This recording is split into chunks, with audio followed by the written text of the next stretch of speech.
Welcome to the Tao of Pizza, where we feature top logistics leaders, entrepreneurs, and supply chain innovators and share their inspiring stories with a holistic twist. Mark Hiddleson here, host of the Tao Pizza podcast, where I talk with top industry innovators in the warehousing, logistics, and supply chain business with a holistic twist. I wanted to thank Drew Hendricks for hosting me on his podcast, Legends of the Craft, last week. If you get a chance, check out that episode. Before I introduce our guest, Michael Mckicka, this episode is brought to you by Specialized Storage Solutions. Listen, I've been in the logistics and storage industry for several decades. I know I don't look that old, but it's true. We provide industry-leading warehouse storage solutions nationwide. So basically, if you have a warehouse that needs rack, shelving, carts, conveyors, or mezzanines, we help with design, engineering, installations, inspections, and repairs to help their clients optimize their logistics operations. Sometimes people don't even realize that we can actually help with permit acquisition services as well. We take a holistic look at your entire business supply chain ecosystem to develop the resources for continually improving your operation. To learn more, visit specialracks.com or give us a call at 707-732-3892. And I'll even give you my personal email address for podcast listeners. So email me, markhiddleson@aol.com, if you're ready to take your warehouse and storage and retrieval systems to the next level. So I have with us Michael Mckicka, who's been with the Warehousing Education and Research Council, we call it WERC, W-E-R-C, since 2000. This August will be 22 years where he's enjoyed a front row seat and witnessed the environmental changes to the warehousing industry and how our industry has met new challenges. WERC helps its members and their companies to succeed by creating unparalleled learning experiences, networking opportunities, and access to research-driven industry information. WERC exists to lead the warehousing industry, advance warehousing science, and develop competitive advantages for both individuals and corporations. In an increasingly complex world, warehousing, distribution, and fulfillment professionals make sense of things so that people get their products and services, companies deliver on their commitments, economies grow, and communities thrive. WERC powers distribution logistics professionals to do their jobs, excel in their careers, and make a difference in the world. Michael, thank you for joining us on the Tao Pizza podcast. Oh, thank you for having me, Mark. Yeah, this is exciting work. In my career, if I had to say one organization, it wouldn't even take me a second to say that WERC has been just the biggest contributor to my career.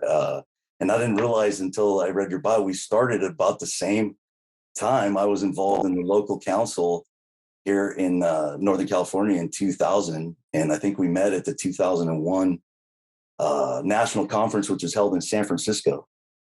And so great having you. So I wanted to know how did you get into this industry?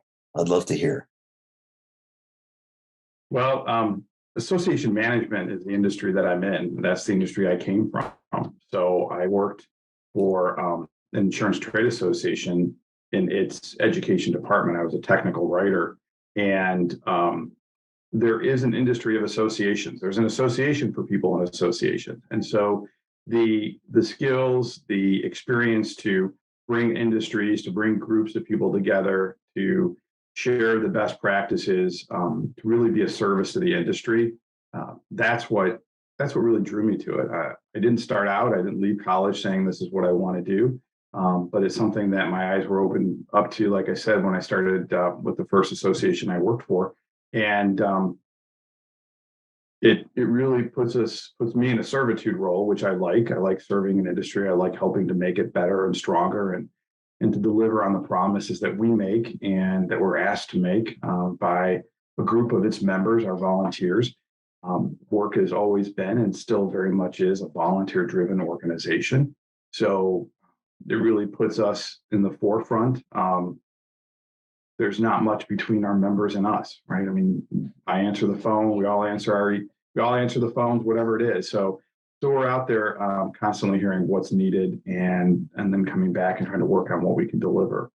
But yeah, like most people in associations, I stumbled into it, and I've been here for, like you say, 2 decades now. So it's been an amazing experience.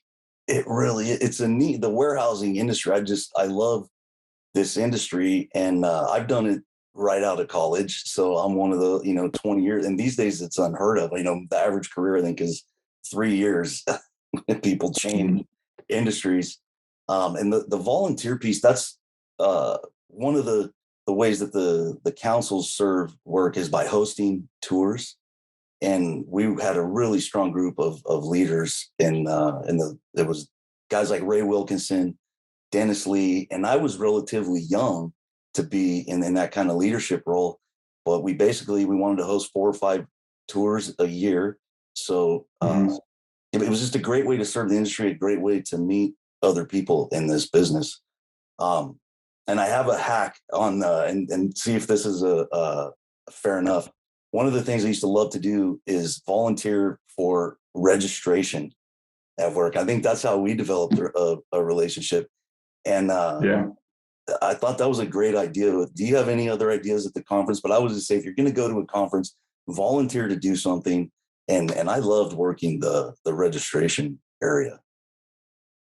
Yeah, it is interesting as things have evolved, and we moved to a bit of a touchless system, if you will. People now check in on an iPad, a printer prints out their badge, and the need has changed. But what hasn't, the need from our perspective in terms of people working at a registration desk, but the interaction hasn't. I mean, that has remained steadfast since the day I started. And I'll never remember, it was Leslie Hanson Harps, WERC's first woman president.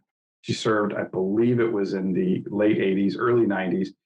She took me aside at the first conference and she said, you will find that this industry is really all about the people. And it's very practical, right? Our industry are problem solvers. They are the ones that have to make things happen, right? And so it is very much displayed in any type of volunteer groups we have, whether it's the chapters, whether it's people helping us at our registration desk, people plan our events, people serving in different roles within the organization. There really is a great sense of personal responsibility in making things happen. It's a great group. And if I would say, whenever I would go to a conference, there are people, you haven't seen them, maybe you only see them once a year at the conference, but you hit it off just like you were old friends. I mean, there's so many people I could think of over the years from all over the country. And it's nice to be able to connect like that. And even, we call them during the year if you have a specific question that and the edge of you sit in a round table with somebody and it's 20 people and they're all different warehouses, different industries, but they're sharing ideas to, like you say, solve. You're watching real world problems get solved. It's like a sneak peek into, the best minds, the best, hearts and minds in the industry. Could you say more Definitely. about People? Yeah, go ahead. Sorry. No, I was just saying, people are wanting to help each other. That's something about our industry. Like you said, it's very personable. And so we'll see people at conference and it's like, they may not have seen each other for a year, or they might have talked once in a while, but they'll pick up there's never been whether it's a year or two, maybe since they've attended conference, they'll pick up as if there's no time that's elapsed.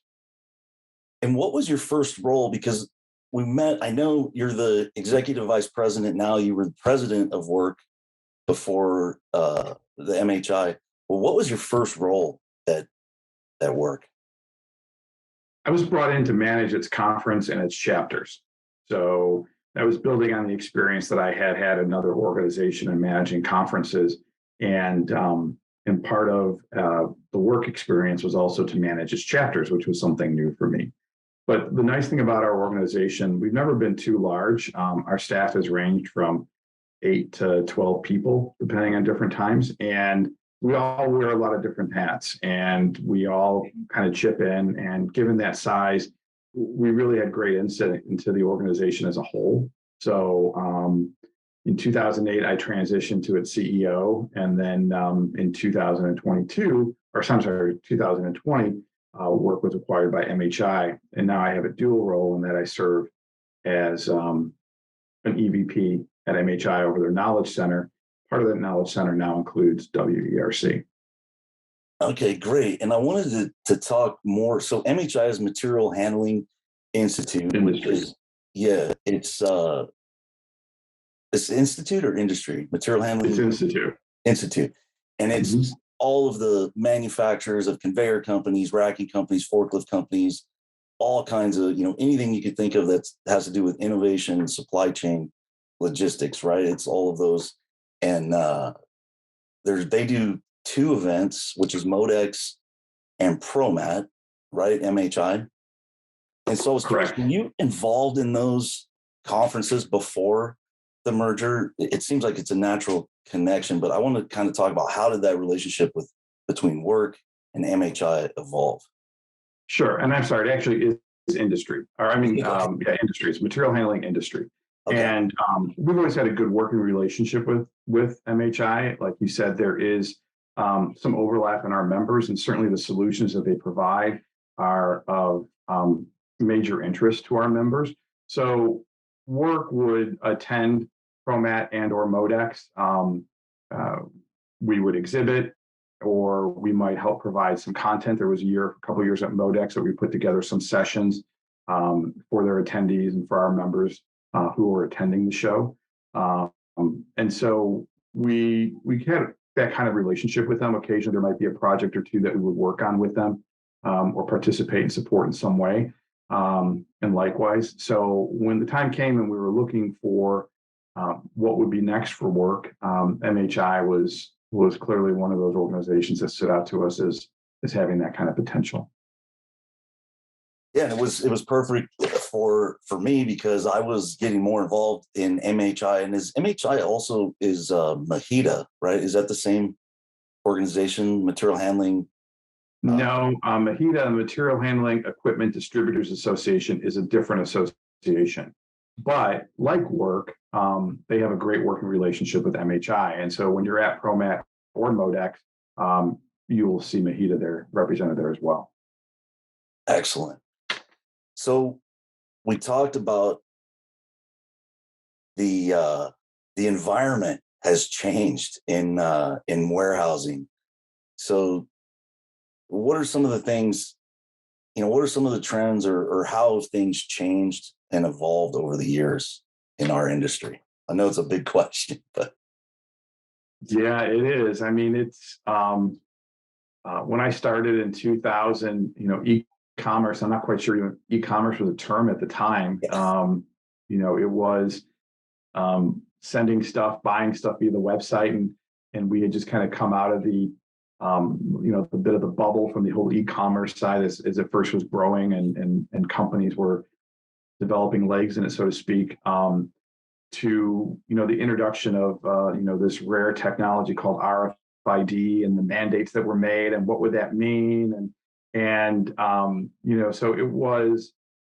And of course, then you see over the years just the challenges, some of the regulatory issues that have come up. You see the changes in customers' demands that have come up, and it's not only from a B2C relationship, but also between B2B. That expectations have changed there as well, and there's so much. It's hard to kind of pinpoint what has been the major influencer, because I think one has constantly influenced the other. We have dominoes that are happening, or a bit of a Jenga game, if you will. And we keep building these and pulling one out and try to add it to the top and rebuilding as we go along. But I think that speaks to the resiliency of what it is that our members do, right? This part of the supply chain that we own, when we talk about distribution, warehousing, fulfillment, it is something that obviously is essential. And when it's not working, we hear about it, and everybody hears about it, as is evident now in some of the lead news stories over the last several months. Yeah, we never heard of supply chain. Like, I've been in this business for 25 years. We've never heard supply chain until recently. That now we're on the front page because it's not working the way people want it to be. Yeah.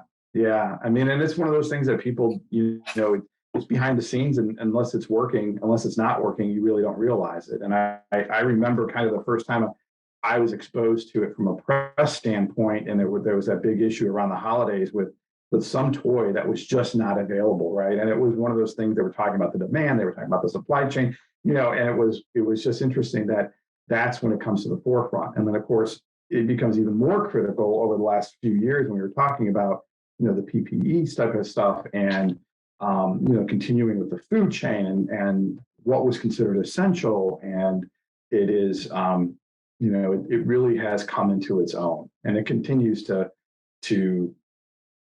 really become a prominent role of the supply chain.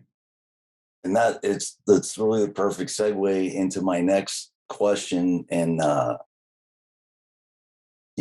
the pandemic, I was thinking about, people like you talk about essential. Obviously, I mean, I think one of the biggest things you work on all year has to be the national conference, right? And you have 1,000, I think it's 1,000 or 1,200 people getting together in a physical location. And so when everything shut down in March of 2020, the conference is always like end of April, first part of May. So what was that like? What were you thinking? What were some of the conversations, and how did you guys, deal with that? It's interesting.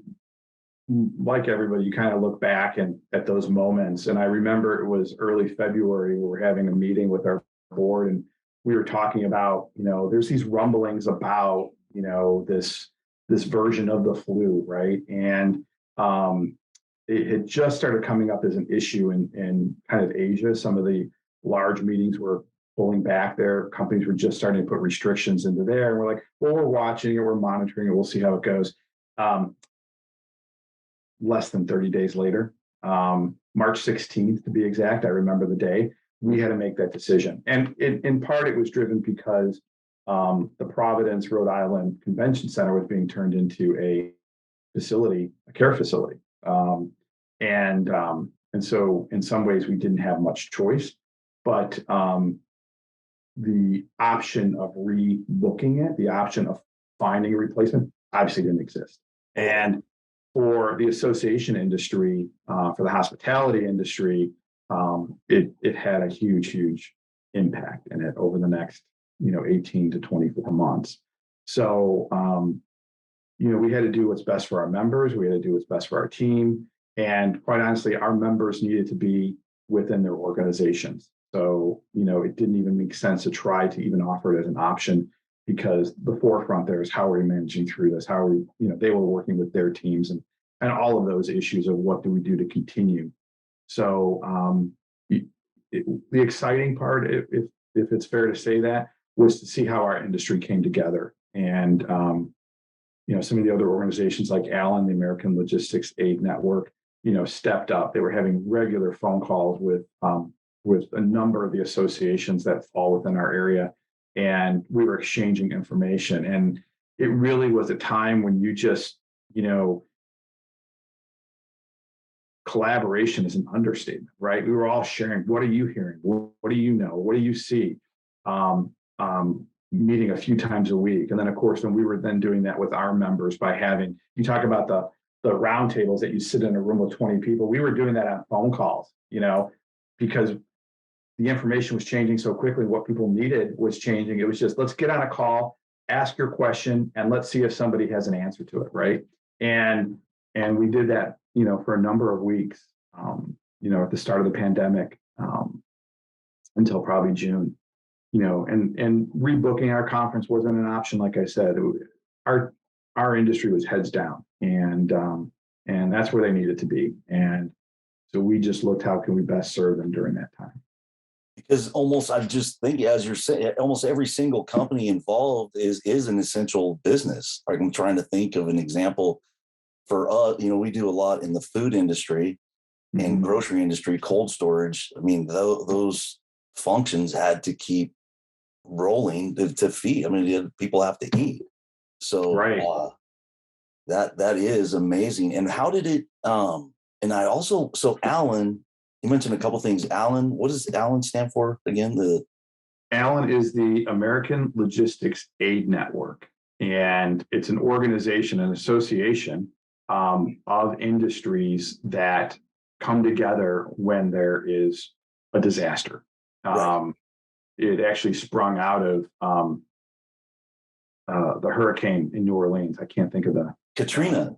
Katrina, exactly. After Katrina, people got together and said, "Hey, next time, how can we do this better?" Or did Exactly. And so Alan started out of that and has just grown into this incredible organization. They work with different state and federal agencies. So the ability to disseminate information, what then we could pass on to our members, what we could share with them, and they would share with the network, is incredible. So when there's a pending disaster, we'll get an email saying, "Hey, what we need is, does anybody know of anybody who can help us with a staging area? Or if we can get 20,000 square feet of warehouse space so we can start moving supplies and whatever it is." And, we share that with our members, as do all the other organizations that belong to it.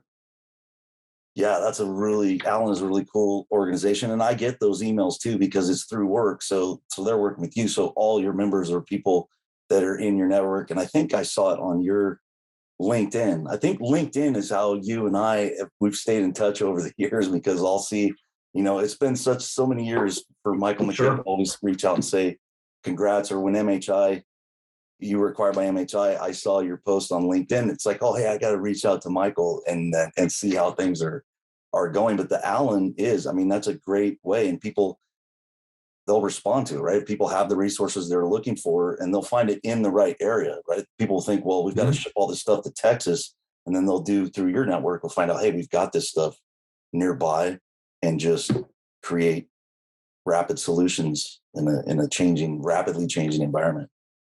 Yeah. So basically, any association that touches the supply chain in any way is a part of Allen. And so there's 30, 40 people on these calls that occur, some regularly, and then more as needed based on what might be happening. Nice. Mm-hmm. So the conference, I looked on the website and I didn't see for this year, as it didn't say where and when is the conference. Do we know when it's going to be this year? And so we did hold our conference this year. When we were acquired, we were booked through 2022. And what we wanted to see with the disruption that had occurred by not having a conference, in 2020, we did not have a conference. In 2021, our conference was virtual. What would 22 look like? And how do we plan for 23 and beyond? So that's actually something we'll be sharing probably by the end of July. So we had not booked it. We had some places in mind, and we're just trying to work out those details of now that we know, now that we've been back, now that we've experienced a conference again, what does that look like? What do we need? That type of thing. Yeah, nice. So keep checking on the WERC, WERC.org website to see end of July. We'll find out where it's going to be, and it's always held like either the last week in April or first week in May, usually, right? Usually, right. We might be shifting that a little bit, just given that there is a lot that goes on during that time, and so we've taken feedback from our members, from our committees. We might be looking at maybe closer to the end of May, the very beginning of June. Once we get past Memorial Day. So we might just shift it a little bit for that, but we are looking at our options now and what cities and hotels and things like that will work for us. Yeah, that's definitely exciting. Anybody listening who wants a career in logistics or warehousing and everything, you have to make the national conference. You got to put it on your list. Ask your boss, or if you're the boss, send your people. I can't give a good enough plug for WERC and the national conference. The local roundtables, unparalleled learning. I think a warehouse tour, I can't think of any other way that you learn other than a warehouse tour, right? And that's a lot of what we did in a local council, was hosting tours. Would you agree with that? Yeah, it was the most popular event for any of our chapters that would run an event. It would be a facility tour. People like to see how other people are doing it. And so it really was a big show and tell when you think about it, right? Walking through a facility and noticing something. And I remember one of the greatest compliments we got was somebody who attended our WERC conference, and we run tours there as well. and they said they had gone on a tour, they saw an idea for a piece of equipment that has, paid returns that, will fund their conference experience for the next 20 years. So it's the little things sometimes that can make a big difference. And that's something about our group. We're very practical. Our industry is very practical. And that's what we like to deliver in everything that we do, whether it's the conference and whether it's our research, whether it's, any particular type of publication or experience that we offer. We want to make sure there's that practical element to it.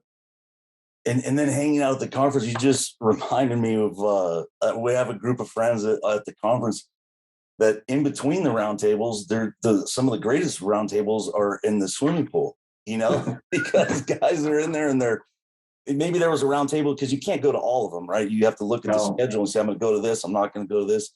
But we're comparing notes, and throwing a football around in the pool. And even then, there's great ideas and relationships of people, I would call it poolside logistics 101. Well, there you go. I didn't even know about that. I missed that session. Yeah, we should be a sanctioned event. It has to go on the schedule next time. We'll have to make sure that's on our meeting specs, if there's a nice pool or a jacuzzi or something like that. Yeah. But it is. It is one of those where people do meet, right? It's the hotel bar, right? I mean, how often was that just packed with people, in between, the end of the sessions and an evening event, or just before people were heading out for dinner. And when you're in town and you go out, it's hard not to go someplace and see somebody who's at the conference. And so it is a great opportunity, which is really what work is about, right? We're education and research, and education comes from the networking, from sharing ideas with each other. And that's actually, part of the role of an association is to serve an industry. You'd be remiss if you didn't have that element to it.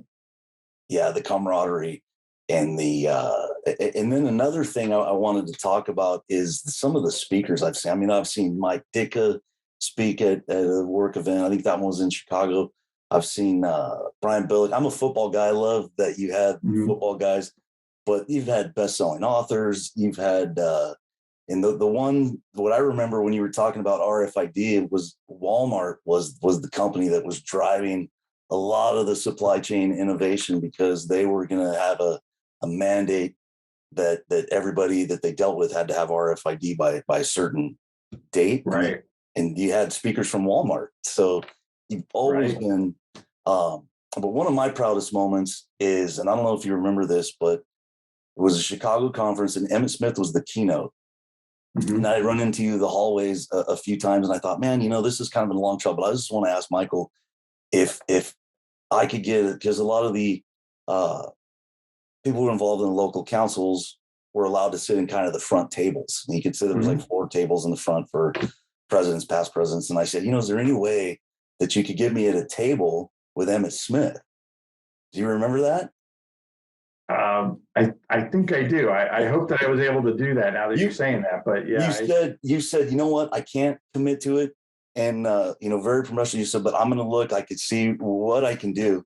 And, it was a long shot to me. I thought this is a long shot. And you came to me about 20 minutes before he was a keynote speaker on, I think it was Wednesday's the last day or Tuesday's the last, whatever the last day, he was a keynote lunch.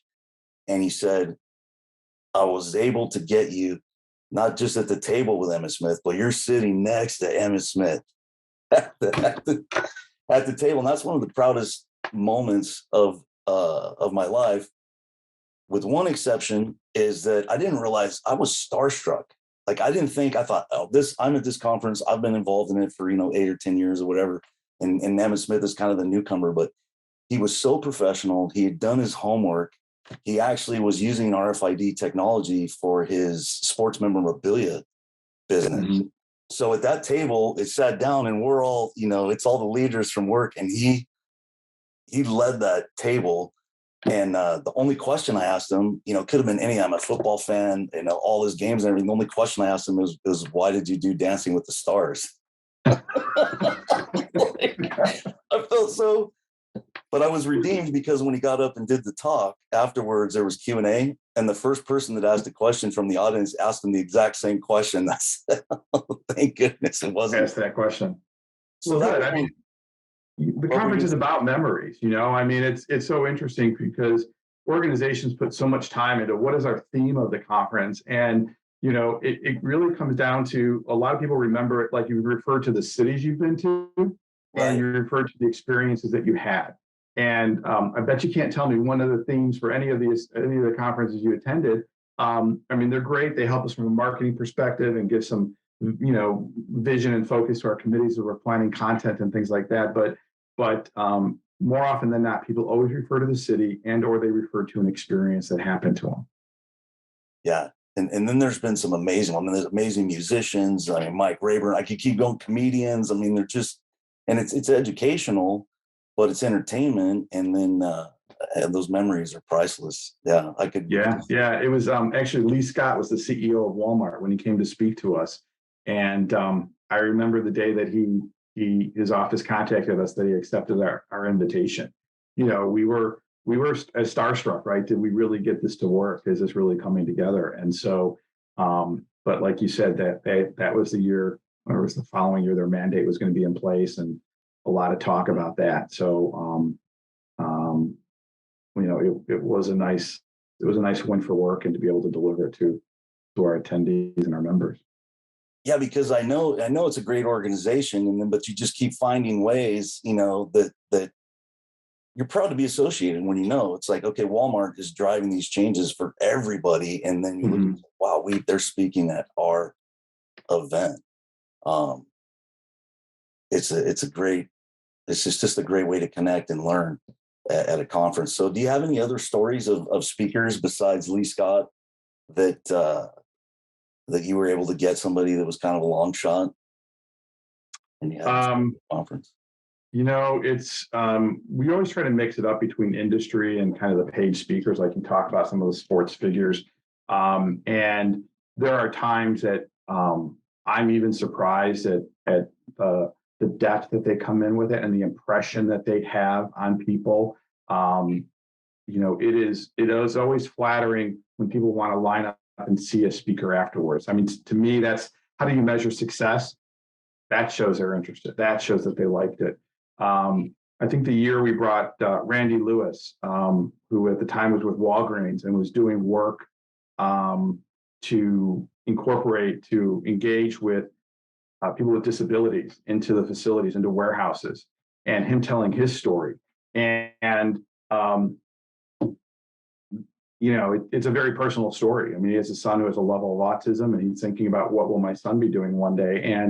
And so it kind of drove him. He was able to introduce it, worked with some great team members, and it made headline news. And to have him speak at our conference and to talk about it, he got a standing ovation. And there were actually, our group, mostly men at the time, still to that to this day, but changing. There were guys that were crying. It was just like amazing story. And so it's the experience, it's the impression, it's what are you taking away from this? And years later, we had a gentleman from Lowe's who had some of his team members had seen him at our conference. They adopted that. He came to talk about his program. Him and Randy, we had Lowe's and Walgreens talking together about this. And to be a part of that, to help bring that to the forefront, is one of those things that our organization's always been very proud of. Yeah, that's amazing. Yeah, those are some amazing stories. I'm embarrassed that I missed that one. I don't know. I've missed a few over the years. And, and he's actually the only person we brought back twice to our main stage.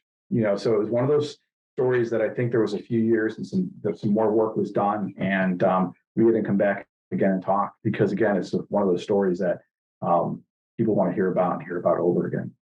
Yeah, because it's heartfelt, it's touching, and it's a way to give back, and it really is. It's a generous industry. It's hard to describe, and you've been doing a great way of explaining, but people just their open hearts and open hands, just willing to help. They're problem solvers, right? It's just a group of right who excited to solve problems. I have this sign. It's not in my office anymore. I knocked it down, but I always mess up when I say it the wrong way, but we're faced with opportunities disguised as unsolvable problems. Those unsolvable problems are really opportunities. And sometimes when I say that, I say it the other way around, is that we're faced with opportunities that are really problems. But Because it feels that way sometimes, but you're right. Right. But the reality is that they are, our problems can be our opportunities. Yeah. So do you have any mentors that you wanted to mention that made a big difference for you? There's been a lot. I mean, I've been very fortunate. So with the way work had been structured, we had a board of directors, and every year somebody new would move into the board role, the chair role, and that every year I was just working with people who are so good at what they do, and I could learn something from all of them. And it was, I could go back and name each person who served in a leadership role, and what, and find something that I learned from them in terms of how they dealt with people and how they managed our discussions, and how they managed some of the challenges that we face. And so it's really, it's hard to call anyone out. I'm being really honest, but you could look at, our website, and you could see everybody who served in a leadership role, at least since I've been involved with the organization, and all of them have left an impression on me. And it's, I feel like I'm name dropping sometimes when I say, oh yeah, Ken Ackerman and I will talk every once in a while. It's like other people, the Ken Ackerman, and or you deal with different professors who, are so revered by their students, and it's amazing. Or people who have led organizations, and 3PL owners to, VPs in some of the largest organizations who serve as volunteers for our organization. And so I'm always looking at how do we get back? How do we make that experience worthwhile? How do we provide the experiences like you talked about with Emmett Smith, so that their time that they're giving to us pays back dividends to them. That's my goal.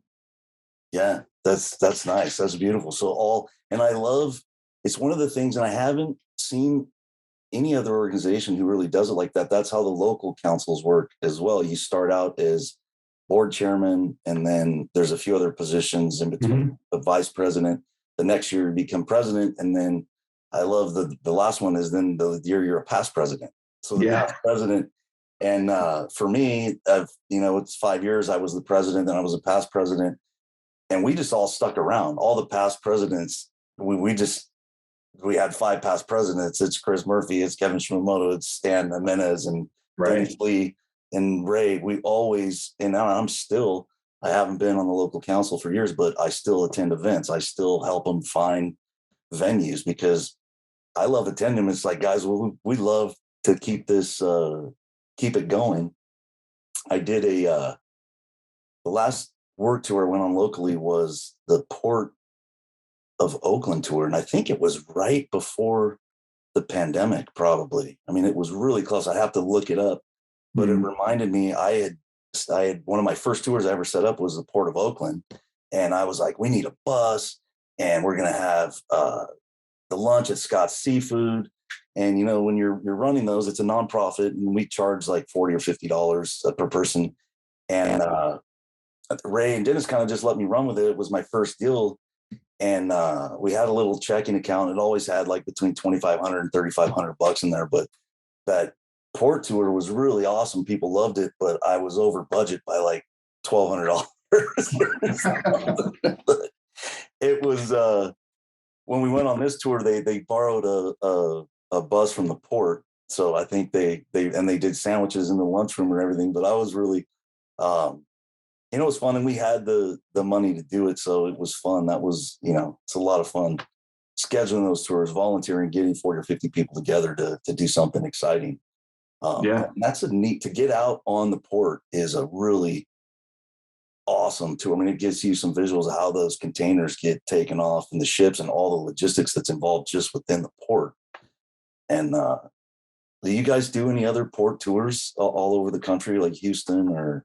It depends. The chapters are slowly coming back because when the pandemic and facilities being locked down, there's still a big challenge. That was a challenge for us this year at conference, companies being willing to open their doors. When we say we want to bring in 30, 40 people. So it's starting to come back, and our ability to do that is starting to come back. But the chapters have been very dormant for the last 2 years or so because of it. And now it's getting the volunteers back involved and engaged and getting it moving, how we're going to do it. You talk about tours. It was at a conference one year, we ran a tour of the FedEx facility at its peak operating time, which is like midnight, right? 11 or something like that. I don't know if you attended that one. And I thought when we signed up that tour, I'm like, wow, are we going to get people to come down for a bus at 10:30 at night, head out to the airport, to watch this? And I'll tell you, that tour sold out. People got up. I don't know if they made it to sessions the next day or not. They wanted to see FedEx airport operations during its peak time. And so as those planes were all being loaded and they're shooting off into the sky like, fighter jets off an aircraft carrier, people talked about it. So we'd love to. It's not that we're not trying. We haven't moved away from it necessarily, but it's kind of as a result of the last 2 years and its impact on our volunteers as well as facilities being able to open the doors. Those are the challenges that we have to work through going forward now. So the local councils are still getting, I don't think there's anything scheduled here locally, but I am gonna make some phone call. There will be some. Probably summer was tough. It's tough to put a tour together with summer. A lot of people are on vacations, and so we always try to have our first tour around September, and then our last one we always. For years when I was involved, we always used to do a tour in Reno. I mean, we're in Northern California, and Reno was kind of unique back then. They were building a lot of big box warehouses in Reno because there's tax reasons to be in Reno, and it's kind of a great place for distribution. You can distribute you don't have to come to California, and it was kind of close. And you mentioned professors. We actually, the day we started our company in 2005, the next day I hosted a work tour, we did, the council, we hosted a tour in Reno, and Dale Rogers was the speaker. Is he one of the professors you were talking about? Are you familiar with Dale Rogers? Sure. Yeah. Sure. Yeah. No, Dale. Dale has spoken at our conference before, and he's at Arizona State University. And so we've had the opportunity to work with Dale, and he's one of several of the academics who, you feel like you're name dropping a bit when you start putting them out there, but they really, they're out there in our industry. They're speaking, they're sharing their ideas. They help bring people together. They challenge our thinking, which is always good. And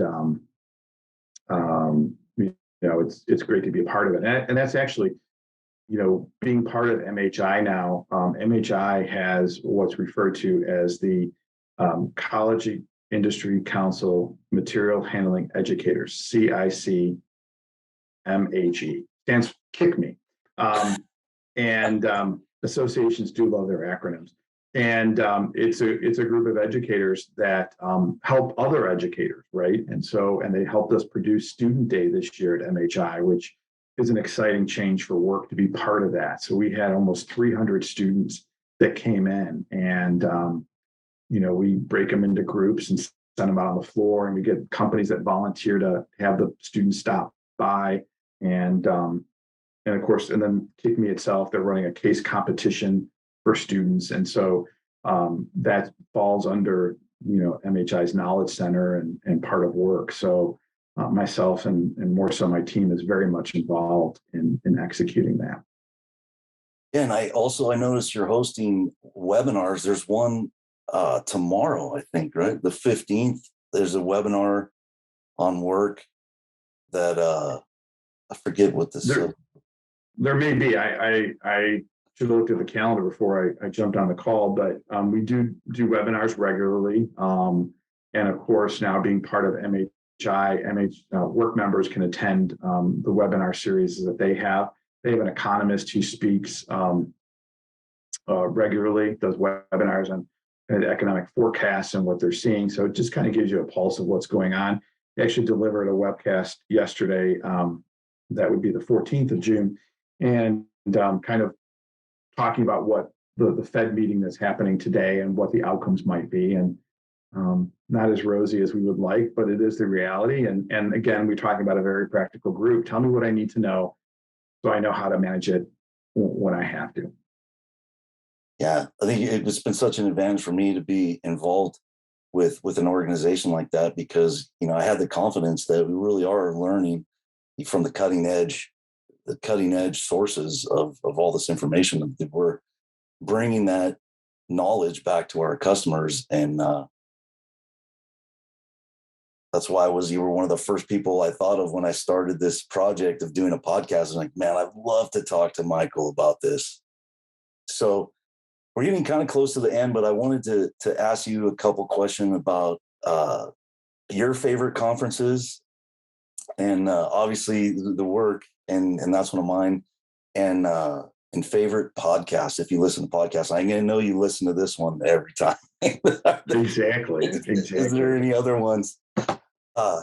So conferences, your favorite conferences, and other podcasts. Conferences from my own self, my own personal development, and this is really kind of a shout out to associations in general. I just recommend people find one to become involved in. We'd love for it to be WERC if that's where your interest is, but there are a number of other associations that serve our industry in different ways. And I just always encourage people to find one that works for you. And if you have questions, feel free to reach out. If you're pursuing one thing and we can't help you, we have great working relationships with a number of organizations. They attend our conference as a guest. I attend their conference as a guest. So I'm more than glad to share, what we know about them and how they might be able to help you. But for me personally, as I mentioned, there's an association for associations, ASAE, the American Society of Association Execs, and they hold a conference for executive team members called Great Ideas. And it really is just a kind of a very more relaxed atmosphere of people sharing ideas, exchanging ideas, what worked for them, what didn't work. So I walk away with just, pages of notes from that every year. Industry-wise, I do, and I'm not saying this because we're part of MHI, but even before we were part of MHI, I just walking through that floor and seeing everything, it's as if I just stepped off an island and I'm walking through a Best Buy, it's just so much incredible stuff. And so I think, that's always been something I enjoyed going to, because you don't get the time to even know what's out there until you start seeing it and hearing about it. You read about it. Trade press, I'm a big proponent too of subscribe to the trade presses that serve our industry, because you'll grab some great insights from it. Podcast wise, I have to tell you, I'm just getting onto the podcast board. Wagon, I started out light. There's a few things that I pick up from Wall Street Journal puts out one or two a day, something about the headlines of the day. It's easy, digestible, just a few minutes of kind of what's going to be happening or what to put on my radar, so that I'm not trying to read the news all day. So I think as you talked about meetings that I attend, podcasts that I follow. Was there a third thing? No, it was just those two. And I was, so I'm kind of new on the podcast scene too. And it was something I went to my wife and I go to a film festival every year in Napa. Oh, and by the way, I was going to I want to throw Napa Valley hat in the ring. If you haven't scheduled the conference already, it's beautiful out here. Yeah. And weather's always good that time of year. But I didn't listen to podcasts. We went to a film festival and they had a documentary about podcasts, and they asked, this was like 2017, 2018. They said, how many people know what a podcast is? And only about a third of the room raised their hand. I didn't know what it was. Mm-hmm. I just knew it was something I wasn't going to be involved with. And really because I didn't know what it was. Mm-hmm. And I was working with a coach, life coach just on business. I think it's important to have coaching, and when you own your own company, it's like, who's your boss? So I always like to have a coach to work with. And my coach was sending me podcasts that were related to things we were talking about or things I was working on. And I was like, wow, this is amazing, because you can find out, you can get so specific in an industry, or answer a question, or if it's a person that you want to find out more about, or an author. And I just kind of got the bug. It was actually, I do a couple talks a year for people who ask me to do like a 20-minute presentation. And, when I said, what are the things I've changed in the last few years? And one of the main things is it's listening to podcasts. If you want to get your staff trained on certain things or get knowledge, and now all of a sudden I'm hosting one. It was kind of just like that, because, I've thought of all the people I've met over the years that have helped me in my career, like you. And it's just like you said with the mentors, it was beautiful that there's so many people that if you name one, it's not fair to the other, the hundreds of people. So I wanted to start sharing the story, sharing about work. This is a great way for me to, share how important work has been, WERC in my career.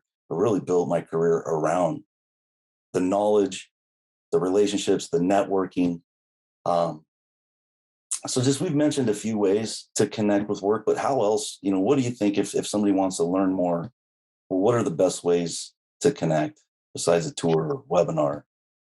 It really is just kind of picking up the phone and calling our office. And even though we're remote, we use a service now. Our phone is answered by somebody, and you can ask for what you need, and they have enough information should be able to point you to someone on our team to answer that question. If not, they'll take the information and share it with our team, and we'll figure out who's best to get back to you. Email, I believe all of our, our staff is listed on the website. You can click on it and email us, reach out to us via LinkedIn. This speaks to, again, just, how I feel about being engaged in associations, whether it's work or another one. A lot of organizations offer different ways and different levels to be engaged. If you have the time and you have the passion and you want to, really invest a lot, we have opportunities for that. If you say, hey, I really don't have the time to travel right now, but I'd be happy to help you by reviewing potential sessions for the conference. We have ways to do that. So there's kind of the high stakes and the low stakes, depending on where you're at and what time, the amount of time you have to give. But like all associations, we respect the fact that, we exist because of our members, and, our members are the ones who make us who we are. They help us provide that direction that we're working towards, and always trying to, set our sights on. So, LinkedIn, phone call, email, whatever works for you. We appreciate the outreach, and, we're going to look for a way to help you engage in a way that works best for you. Yeah. And we're going to have those on the podcast. We'll have links to the website. And right here, I got permission to put your personal phone number on there. Call Michael. Yeah, I appreciate it. And folks, we've been talking with Michael Mckicka, Executive Vice President of the Warehousing Education and Research Council. Michael, I want to be the first to say thank you. It's really been a pleasure to have this conversation. I look forward to continuing our relationship. Well, hey, thank you very much. I appreciate you involving us on this journey, and what you're doing for the industry by pulling this together. It is, again, we get better by working together, by sharing our time, our talents, and so thank you for learning about this podcast world. It's a new world. Yeah, it's a new world. Thank you, Michael. It's that warms my heart, and it is new and exciting. And it's funny, when you were talking about 2000, we didn't really have the internet the way it was, and it instantly reminded me is I used to have my emails printed out at the office, and then I would go in there once a week and read the printed out emails in a folder, because I'm like, oh, this email thing is a fluke. It's going away. Can you imagine now, right? Yeah. Yeah. So thanks again. It is my pleasure. Thank you very much. You're welcome. Thank you. Thanks for listening to the Tao of Pizza podcast. We'll see you again next time, and be sure to click subscribe to get future episodes.